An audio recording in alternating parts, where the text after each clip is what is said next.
हनुमान बेनीवाल हो, दुष्यंत चौटाला हो, ये सब लोग भी जहां भी हैं तो बीजेपी को फायदा पहुंचाने के लिए हैं। हनुमान बेनीवाल हो, दुष्यंत चौटाला हो, ये सब लोग भी जहां भी हैं तो बीजेपी को फायदा पहुंचाने के लिए हैं। फिलहाल के जो हाल है, हम देख रहे हैं कि एक और दुष्यंत चौटाला है, वो बीजेपी के साथ हैं। हरियाणा की जनता बीजेपी से बहुत ज्यादा खफा है। फिर दुष्यंत चौटाला चले गए राजस्थान में, वहां पर हनुमान बेनीवाल है, जिसे हरियाणा का बड़ा किसान वर्ग जो है सहयोग करता है। एक तरह का प्रेम भी है हनुमान बेनीवाल के लिए।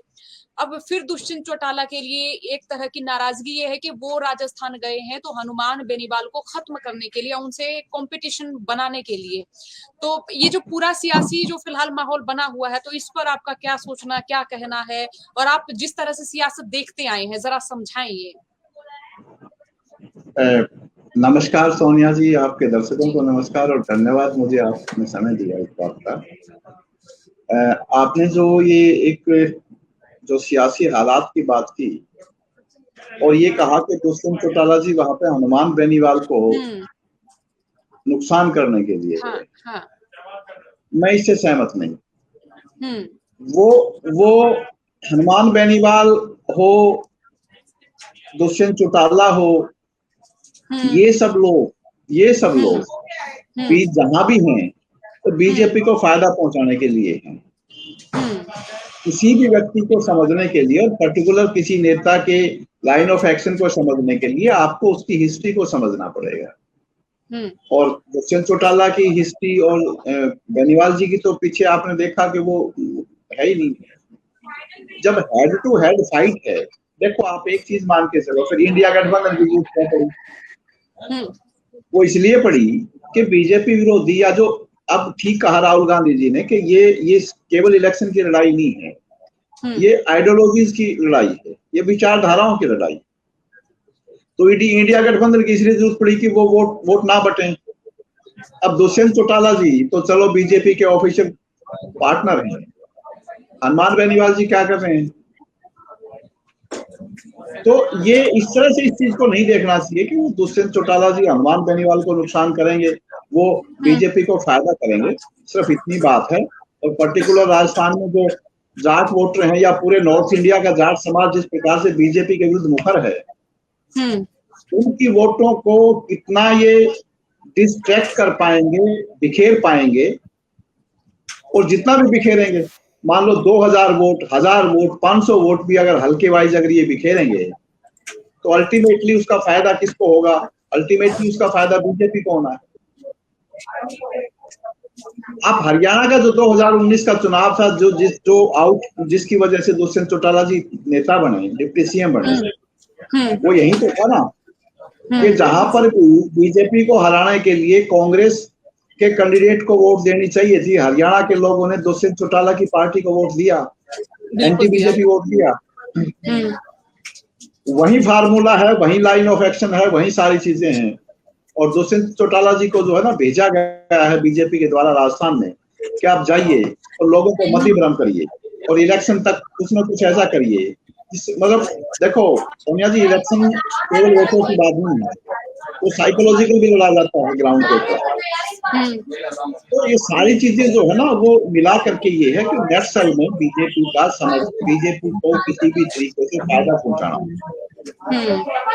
अच्छा, दुष्यंत चौटाला का जैसे आप कह रहे हो बीजेपी की बी टीम हम मान लें, तो इसका फिर हरियाणा की राजनीति पर क्या असर होगा? कि लोग बाग तो वो है कि एक हरियाणवी में बोलते नहीं कि चोड़े में पिछड़ जाएंगे, ये तो फिर नहीं, आप बी टीम क्यों मान लो? वो तो ए टीम नहीं है क्या? ए टीम बीजेपी की जो बीजेपी की जो ऑफिशियल टीम है उसमें शामिल है, तो बी का उसका तो वो तो है, अनऑफिशियल कुछ भी नहीं है। बी तो उसको मानो ना जो ऑफिशियल ना हो, वो तो ऑफिशियल उनका पार्टनर है, उसके साथ रहना है। और वैसे भी जो जो जो इनकी रही है, इस परिवार की जो मोडस ऑपरेंडी रहा राजनीति में, वो बीजेपी के साथ ही रहा है। तो इसलिए ये लोग दूर नहीं जा सकते। ठीक कहते हैं ये लोग, ये बेहद ईमानदाराना इनकी बात होती है कि भाई संघ बीजेपी और संघ के साथ हमारा पुराना रिश्ता है, तो इन लोगों की ईमानदाराना बात है चौधरी देवलाल के समय से। बिल्कुल। और चौधरी देवलाल को एक बात बताओ आप कि चौधरी देवलाल की अगर राजनीति को अगर आप स्टडी करेंगे तो बगैर किसी ऑर्गेनाइजेशनल सपोर्ट के कोई नेता नहीं बनता है। ऑर्गेनाइजेशनल सपोर्ट किसकी थी?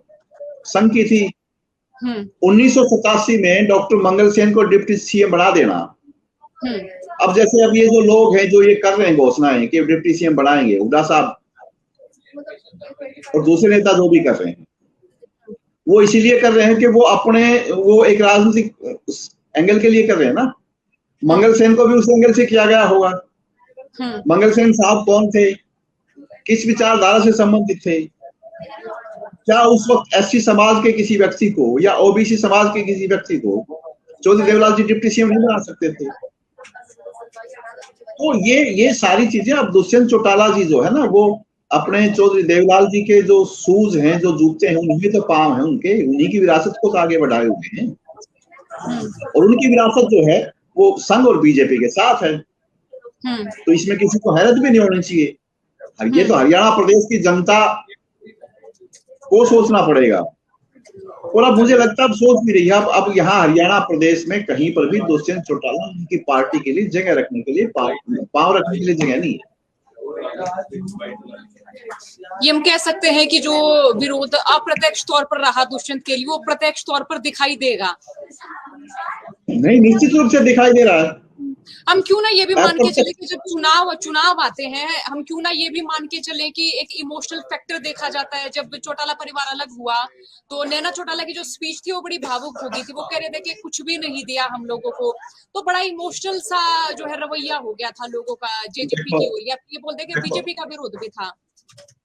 देखो सोनिया जी, हरियाणा प्रदेश में जो लोग रहते हैं ना, वो पूरे देश में आर्थिक रूप से, सामाजिक रूप से, शारीरिक रूप से, मानसिक रूप से तगड़े लोग हैं। जो तगड़ा व्यक्ति होगा, जो तगड़ा होगा वो कमजोर की सपोर्ट करेगा। और इसी भाव को नैना चौटाला जी ने और इस परिवार ने किया कि जी हमारे साथ अन्याय हुआ। अन्याय तो अल्टीमेटली किसके साथ हुआ? फिर हरियाणा प्रदेश की जनता के साथ हुआ ना। इन लोगों ने नाटक करके, जो घड़ियाली आंसू बहा करके, जो मगरमच्छ के आंसू बहा करके, जो जिस प्रकार से हरियाणा प्रदेश को इमोशनली ब्लैकमेल करके और सत्ता सुख भोगा है और जो पैसे कमाए हैं, उसको अब सबको नहीं पता है क्या? और एक तरह से पूरे परिवार की जो राजनीति है उसके ऊपर सवालिया निशान लोगों की नजर में लगा दिया है। तो अब ये नहीं, हाँ राजस्थान में ठीक है जी, अब ये कहते हैं बीच में हमारी जड़ें राजस्थान में हैं, क्या हमारे पूर्वज राजस्थान से आए थे, तो आप लौट चले वापिस उसी राजनीति की तरफ, राजस्थान की तरफ है, क्योंकि हरियाणा में अब कोई जगह बची नहीं है। और देखते हैं राजस्थान में इसका क्या रिजल्ट रहता है और राजस्थान के लोग कितने समझदारी के साथ इसको करते हैं, वो तो अभी आप और हमारे लिए स्टडी का विषय है और आने वाले चुनाव की बात है।